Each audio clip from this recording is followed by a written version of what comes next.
Shalom. Bienvenue dans ce 3e épisode de Méditer avec la Torah. Je vais nous inviter à prendre un moment pour arriver. Vraiment atterrir, ici, maintenant. Inviter les yeux à se clore ou à regarder par terre. Vraiment rentrer à l'intérieur, comme on sait faire maintenant. Et on invite une belle inspiration. Une belle expiration.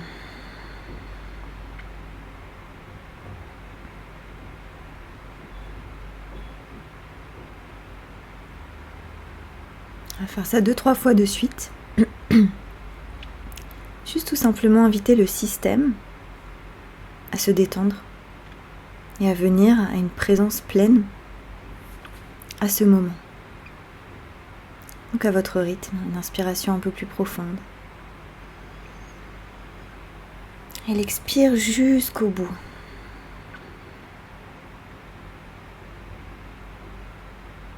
Jusqu'à ce que j'atteigne ce bout de l'expire, cette espèce de vide suspendu avant le prochain inspire.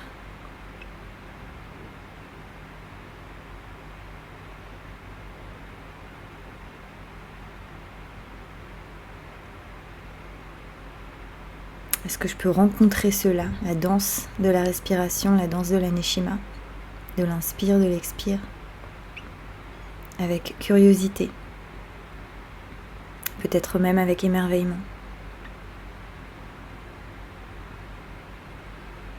Cette danse à la fois si fragile et si fidèle de cette neshima, de cette respiration qui me remet en vie à chaque instant.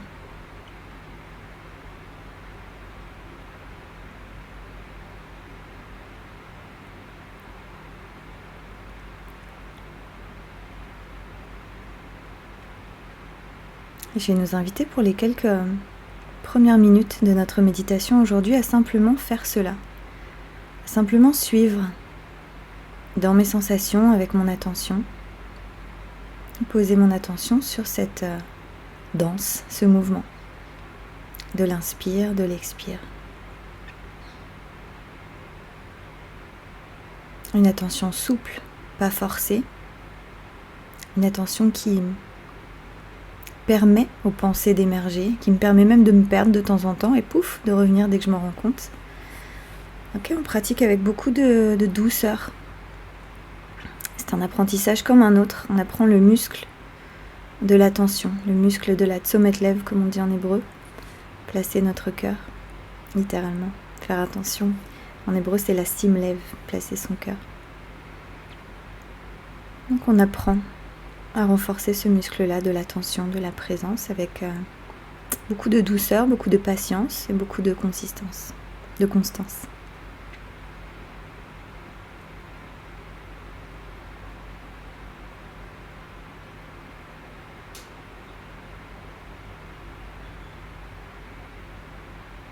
Présent à l'inspire, présent à l'expire.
Encore une fois, je fais comme si j'invitais mon cerveau en quelque sorte à descendre plus bas dans mon corps, vers ma poitrine, vers mon ventre qui se soulève et qui s'abaisse, doucement, naturellement, au rythme de ma respiration.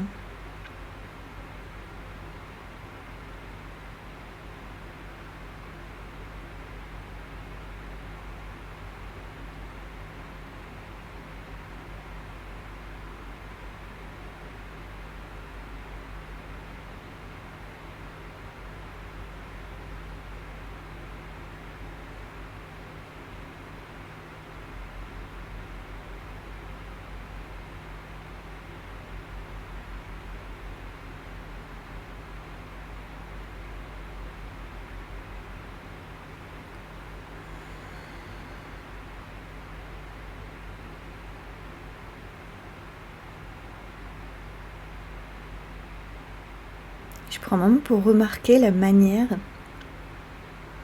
que j'ai de rencontrer cet instant. Est-ce que j'essaie de forcer la méditation? Est-ce que je suis frustrée parce que j'arrive pas à être présent? Est-ce que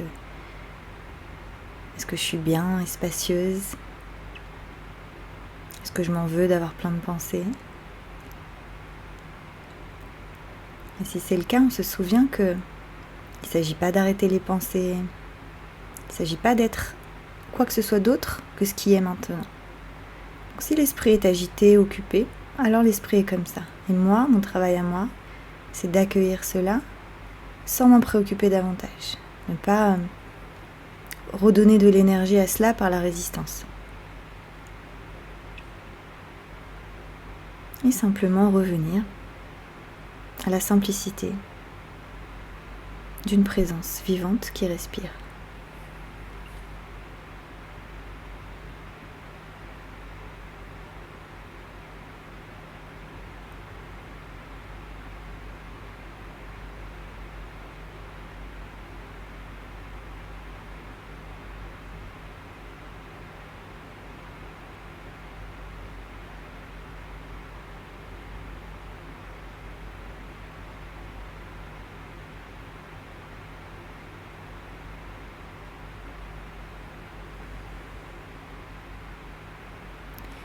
Puis je vais prononcer à nouveau les mots de notre verset, de notre prière.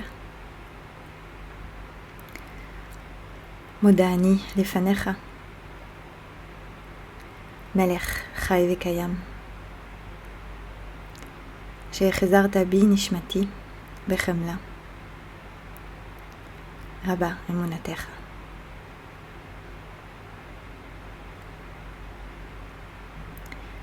Reconnaissante, je suis devant toi,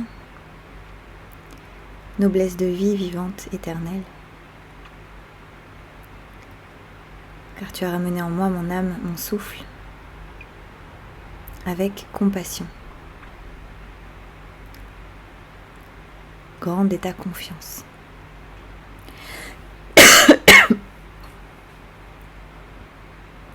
Et alors aujourd'hui, on va se concentrer sur cet aspect.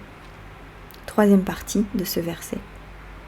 Très court, 2 mots, même pas. Bechemla, avec compassion.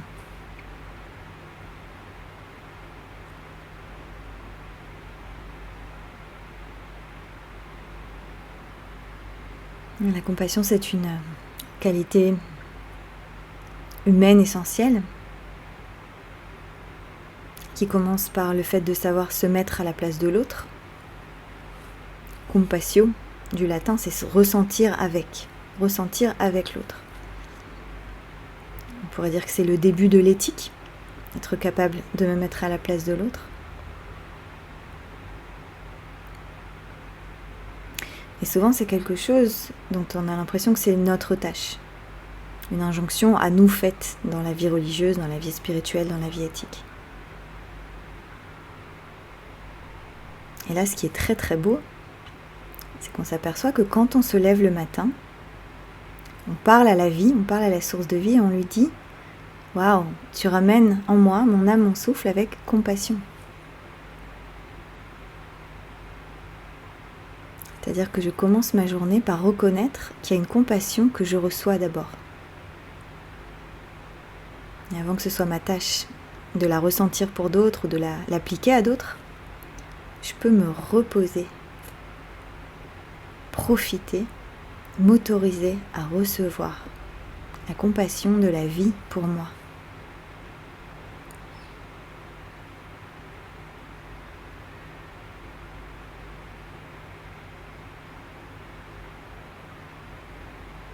Et quand on y pense, c'est quelque chose qu'on reçoit en permanence. C'est-à-dire quelles que soient les manières dont on traite et parfois maltraite un petit peu notre corps en lui donnant pas assez de sommeil et parfois trop à manger, parfois pas assez à manger, parfois trop de choses toxiques et parfois trop ci, trop ça, pas assez de ci, pas assez de ça. Le corps continue de fonctionner fidèlement tant qu'il peut, tant qu'il peut, tant qu'il peut. Tant qu'on est en bonne santé, le cœur continue de battre, les poumons de filtrer l'air, l'estomac de faire son travail, les reins, le foie. Et l'air qui est donné d'abord, l'air qui est donné à chaque instant et redonné. Un commentaire chassidique là-dessus.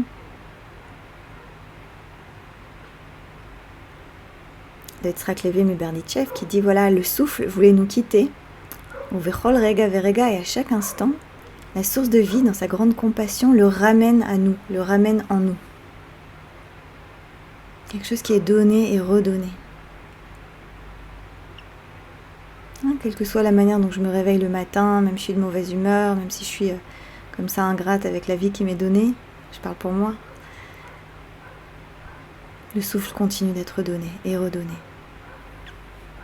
Il ne réagit pas à mon état d'esprit. Il continue de donner, inconditionnellement.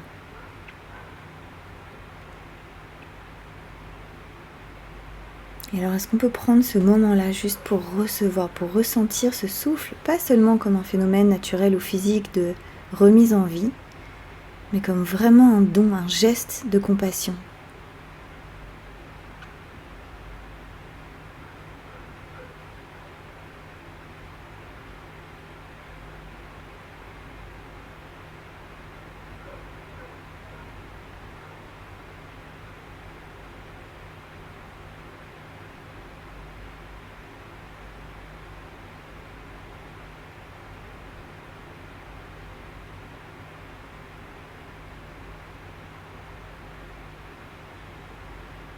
Qu'est-ce que ça fait? Comment je le sens dans mon corps? Qu'est-ce que ça me fait? C'est une vraie question que je vous pose là tout de suite, si vous jouez le jeu pour de vrai. Moi j'ai placé naturellement une main sur mon cœur, ça m'aide à me connecter. Qu'est-ce que ça fait de vraiment ressentir « Waouh, je reçois de la compassion maintenant ».